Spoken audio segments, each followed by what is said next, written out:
I never thought I'd be writing one of these posts, but here we are. When I discovered the first unauthorized transfer from our joint savings account, I didn't immediately confront Anna. Instead, I smiled at her across the dinner table while she chatted about some office drama, completely unaware that I had just found over $18,000 missing. I'd like to say I handled it perfectly from the start. But the truth is, I spent that night in our bathroom, sitting on the cold tile floor, trying not to throw up from the anxiety. How do you process the fact that the person who shares your bed is stealing from you? The discovery was accidental. A simple notification from our bank app that our account balance had dropped below a threshold I'd set. Nothing dramatic, we had plenty of money, but it was unusual enough to make me check. I'm a financial analyst. Numbers are my language. So when I noticed a transfer labeled Investment Opportunity, Family Business, my radar went off. Anna and I had always discussed major financial decisions. Always.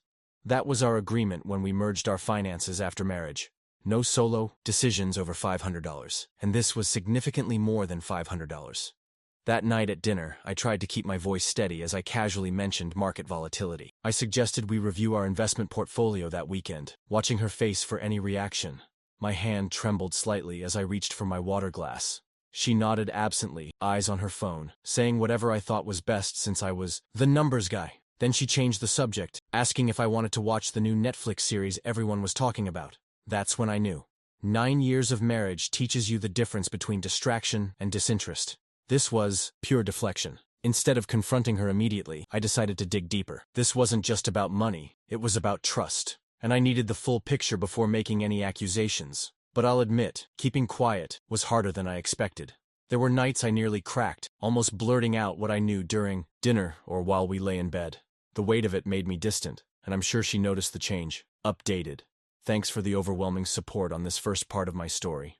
I'm still processing everything that happened. Some of you asked if I had any suspicions before finding that first transfer. Looking back, there were definitely red flags I missed. Have you ever ignored warning signs in your relationship because you didn't want to see the truth? Anna and I met at a marketing conference where I was speaking about financial trends in digital advertising. She approached me afterward, asked smart questions, and somehow we ended up talking until the venue staff asked us to leave. She was brilliant, ambitious, and had the most infectious laugh. We were married within 2 years.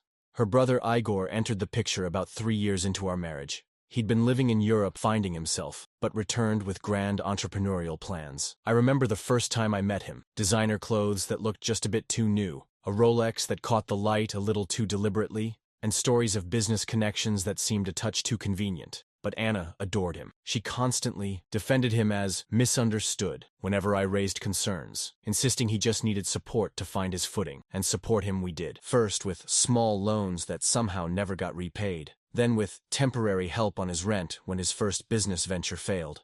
Each time, Anna would discuss it with me, and each time I'd agree because it made her happy. We could afford it, and family was important to her. What I didn't know was that those upfront requests were just the tip of the iceberg. Over the next 3 weeks after discovering that first unauthorized transfer, I created a detailed spreadsheet tracking our finances for the past 2 years.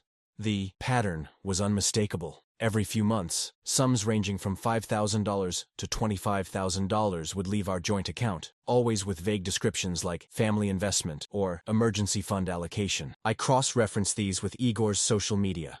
Each transfer coincided with his new business launches, a premium vodka brand, a tech startup, an exclusive membership club, and most recently, a cryptocurrency investment platform. All told, Anna had transferred over $217,000 to her brother without my knowledge or consent. Money we had saved for our future home, for the children we'd planned to have, for the life we were building together.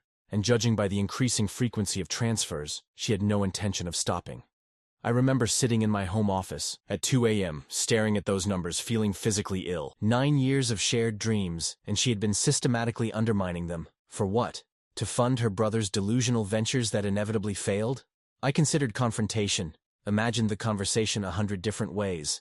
But something told me to wait, to plan. Because this wasn't just about the money she'd already taken. It was about the money she was planning to take next, and I needed to be ready. The hardest part wasn't discovering the betrayal, it was pretending everything was normal afterward. I'd catch myself staring at Anna across the kitchen table, wondering how someone could sleep beside me for 9 years and systematically drain our future without remorse. There were moments I almost broke, like when she casually mentioned house hunting in neighborhoods we'd dreamed of, knowing she'd delayed that dream by years. Once, I excused myself to the bathroom and punched a towel to keep from shouting. Step 1 was protecting what remained. I consulted Sarah, a lawyer friend, careful to speak in hypotheticals at first. She explained that while joint accounts are legally accessible to both parties, this systematic pattern of large transfers without knowledge or consent bordered on financial abuse. Her advice was clear: document everything and protect my future income while figuring out next steps. So I documented everything, every transfer, every date, every corresponding business announcement from Igor on Instagram. I set up alerts for any account activity over $1,000. I made copies of all our financial statements for the past 5 years. Then I called Elena, a university friend who now managed the branch of our bank. We'd kept in touch, occasionally meeting for coffee. I told her I needed to discuss something sensitive about unusual account activity. She understood immediately, professionally reviewing the evidence I'd gathered. She confirmed my concerns and outlined my options. Elena explained that while both our names were on the joint account, I could open individual accounts and begin redirecting my income. She also suggested something that would become the cornerstone of my plan: a special account monitoring service that would flag suspicious activities and require additional verification for large transfers. Over the next 3 months, I quietly restructured our finances. I opened a separate account at a different bank and started depositing my paychecks there. I transferred a portion of our joint savings to this new account, careful to document everything with my lawyer. I left enough in the joint account to avoid suspicion but protected what I could. Anna noticed the reduced deposits almost immediately. She casually mentioned one evening that the bank app showed my direct deposit was smaller that month. My heart raced, but I kept my voice steady, claiming I was adjusting some retirement allocations to maximize tax benefits. She seemed satisfied with the explanation, even praising my financial planning while unknowingly undermining it. The irony made me sick. The real challenge came from Elena, who explained the legal complications. She warned that while we could add verification requirements for large transfers, it wasn't foolproof since joint accounts are legally accessible to both parties. Nevertheless, Elena worked with the bank's security team to implement additional verification measures, citing the unusual pattern of transfers. When she called to inform us about new security protocols being implemented, Anna merely sighed at the inconvenience while I feigned similar annoyance. Then came the waiting game. Based on the pattern of transfers, I calculated that Igor would need another investment within 6 to 8 weeks. I was wrong. It came sooner. Just 5 weeks later, I noticed Anna taking a suspicious number of calls in private. She was more distracted than usual, constantly checking her phone. Then one evening, she casually mentioned having a girls' lunch planned on Friday, asking if I minded her taking half the day off work. I assured her it was fine, asking if anything special was happening. She avoided eye contact, claiming it was just catching up with college friends. That night, I received an alert. Anna had scheduled a transfer of $30,000 for Friday at 1 p.m., the largest amount yet. I called Elena immediately, who confirmed the security measures were in place. Friday arrived. I told Anna I had a meeting near her office and might grab lunch nearby. She seemed distracted, barely acknowledging me as she rushed out the door. I arrived at the bank 20 minutes before her scheduled appointment, nervous sweat forming despite the air conditioning. I nodded at Elena as I took a seat in the waiting area with a clear view of the entrance. At precisely 1:05 p.m., Anna walked in. She wasn't alone. Igor was with her, dressed in what I recognized as a new suit, probably purchased with our money. They didn't see me, heading straight for the teller. I watched as the teller directed them to Elena's office. Through the glass partition, I saw the confusion on Anna's face, followed by frustration as Elena presumably explained the new security requirement. That's when Elena glanced my way, my cue to enter. The look on Anna's face when I walked into that office was a complicated mix of shock, confusion, then the dawning horror of realization. Elena neutrally commented on my perfect timing as they were discussing verification for the transfer. Anna whispered a question about my presence, her voice strangled. I sat down, my hands shaking slightly despite my efforts to appear calm. I placed my folder of documentation on Elena's desk and explained that I was there to discuss the $30,000 transfer she'd scheduled, along with all the previous transfers. Totaling $217,000, Igor tried to interject, claiming this was a private matter, but I cut him off firmly. He hesitated, looked at Anna, then reluctantly fell silent. Anna tried to explain that Igor's business was finally taking off, and this investment was crucial, but I couldn't listen to more lies. Elena professionally informed Anna that the pattern of transfers had raised security concerns, requiring verification from both account holders. Anna paled, asking if I'd been watching her. I clarified that I was simply protecting our future after discovering what she'd been doing. Igor attempted to frame it as a family business arrangement, but I reminded him of his 7 failed businesses in 2 years, funded with our money. Tears filled Anna's eyes as she claimed she was going to tell me eventually that Igor just needed more capital and she knew I wouldn't understand. I admitted she was right. I couldn't understand how my wife of 9 years could lie to my face while undermining everything we had built together. Elena discreetly pushed a document across her desk, explaining it acknowledged the disputed nature of these transfers without waiving any legal rights. Anna asked if I was leaving her, and I couldn't answer immediately. The prepared speech I'd rehearsed abandoned me. Finally, I explained that I'd already moved some of my income to a separate account and thought we both needed time to consider next steps. Anna attempted one last defense, claiming Igor had manipulated her and she never meant to hurt me. For a moment, I almost believed her, until Igor's dismissive reaction broke the spell. I quietly stated that this wasn't over, but I couldn't even look at either of them right now. As I walked out, Anna began to sob, and I barely made it to my car before my own tears started. Updated. I'm overwhelmed by all your comments and support. Many of you asked if I had any suspicions about Igor before this. Honestly, I always thought he was just a dreamer with bad business sense. I never imagined Anna would sacrifice our future for his schemes. The hardest part? Realizing someone can sleep beside you for years while systematically betraying you. Has anyone else discovered a double life from someone they thought they knew completely? The days following the bank confrontation were a blur of practical decisions and emotional numbness.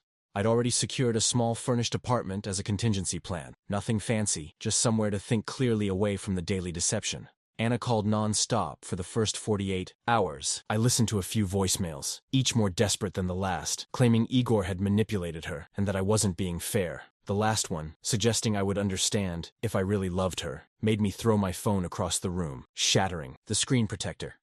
On the third day, she showed up at my office. My assistant intercepted her in the lobby, later describing Anna as alternating between sobbing and demanding to see me. I stayed at my desk, staring blankly at spreadsheets that made no sense through my exhaustion.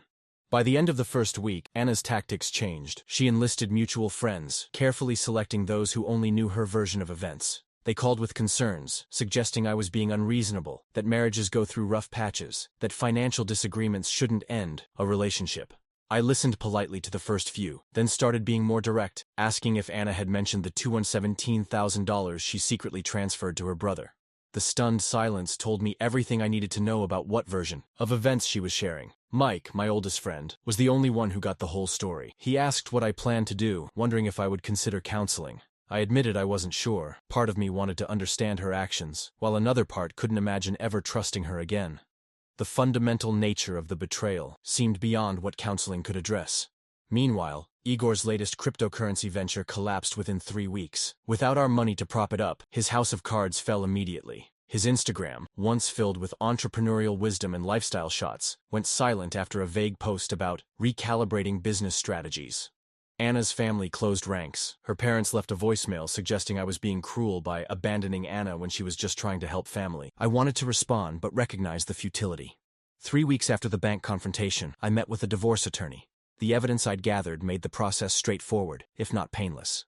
Anna contested initially, arguing that she had contributed to our joint assets through her career in household management. The documented, unauthorized transfers weakened her position, but the legal reality wasn't as clean as I'd hoped. My attorney explained that while joint accounts legally granted her access to those funds, the pattern of deception and large amounts involved worked in our favor. He outlined options for settlement that accounted for the missing funds, but noted that recovering money already transferred would require directly suing Igor, a complicated prospect. After consideration, I declined pursuing Igor legally. This wasn't about recouping every dollar. It was about extracting myself from a relationship built on lies. By month 2, our social circle had fractured along predictable lines. Some friends chose sides, others withdrew entirely, uncomfortable with the messiness of it all. My closest friends, those who knew me before Anna, stayed steadfast, helping furnish my new apartment and providing support when the isolation became overwhelming. The divorce proceedings dragged on longer than expected. Anna hired an aggressive attorney who contested every asset division, prolonging the inevitable while draining our resources further. The irony wasn't lost on me. Throughout it all, I maintained a dignified silence publicly. No social media posts about betrayal, no mass emails to friends explaining my side. I simply lived my life, went to work, and began rebuilding. The narrative would establish itself through our actions, not our words. Anna, conversely, began posting cryptic messages about forgiveness and second chances. When those generated insufficient sympathy, she switched to direct appeals, tagging me in posts about repairing broken trust and fighting for love. I quietly untangled our digital lives, unfollowing and unfriending without comment. 3 months. After the bank confrontation, I received a letter from Igor. It was less humble than I expected, more defensive, claiming Anna was only trying to help him during a difficult time. He maintained his businesses had merely experienced temporary setbacks and would have succeeded with proper funding. He closed with a vague suggestion that we discuss the situation like businessmen when emotions had cooled. I filed the letter with my divorce documents, further evidence of their shared delusion. By the 4-month mark, Anna's attempts at reconciliation had become weekly rituals. Coffee left on my car with notes about remembering the good times. Emails with links to marriage counselors. Once, flowers delivered to my office with a card reading, 9 years can't end like this. But they could, and they had. 6 months after the bank confrontation, I sat in my new apartment, surrounded by half-unpacked boxes, finally feeling the fog of betrayal beginning to lift. It was smaller than the place Anna and I had shared, and I'd taken a financial hit in the divorce settlement, but it was mine, a space without lies. Work had been both a refuge and a challenge. I'd thrown myself into projects to avoid thinking about my personal life, which initially impressed my managers, but eventually led to a concerned intervention from my boss. She pointed out I was doing great work but burning out, urging me to take time to process what I'd been through. I reluctantly took 2 weeks off, my first real break since the confrontation. Instead of traveling or distracting myself, I did the hard work of processing my emotions, grief, anger, betrayal, and, eventually, acceptance. I started seeing a therapist, something I'd resisted initially but now recognized as essential. In a strange twist of fate, the experience led me to volunteer with a financial literacy program for young adults.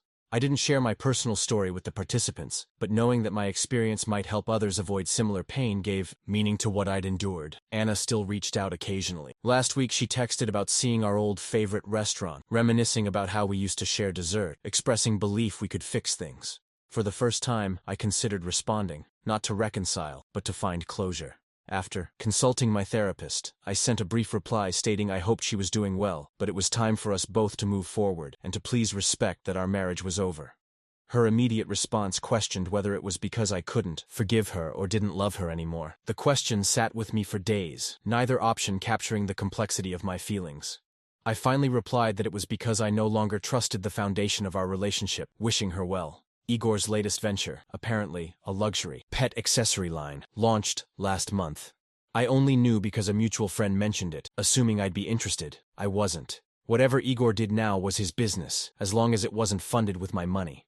Yesterday, I ran into Elena at a coffee shop. She asked how I was doing. Professional distance now relaxed into genuine concern. I admitted I was getting there, though some days were harder than others. She nodded understanding, noting that rebuilding takes time. I agreed, adding that it's worth doing right. As I walk through my new life, one transaction, one decision, one day at a time, I'm guided by a simple truth. Numbers don't lie, even when people do. The calculations are clear. I lost money, time, and a relationship I thought was solid. But I gained something invaluable. The ability to trust myself, to recognize red flags, to value transparency above comfort. My spreadsheets are simpler these days. Income, expenses, savings, no hidden transfers, no secrets, no betrayal disguised as family loyalty. Just clean, honest numbers that add up exactly as they should. The pain hasn't disappeared completely, and maybe it never will. Some betrayals leave permanent marks, but I'm learning to live with the scars, to see them as evidence of survival rather than failure. Updated. Thank you all for following my journey through this difficult chapter of my life. Many have asked if I regret not confronting Anna sooner. Honestly, I don't. The methodical approach gave me clarity and control when everything else felt chaotic. I've started dating again recently, taking it slow, with clear conversations about financial values up front. Would you be able to trust someone again after such a profound betrayal, or is that bridge permanently burned?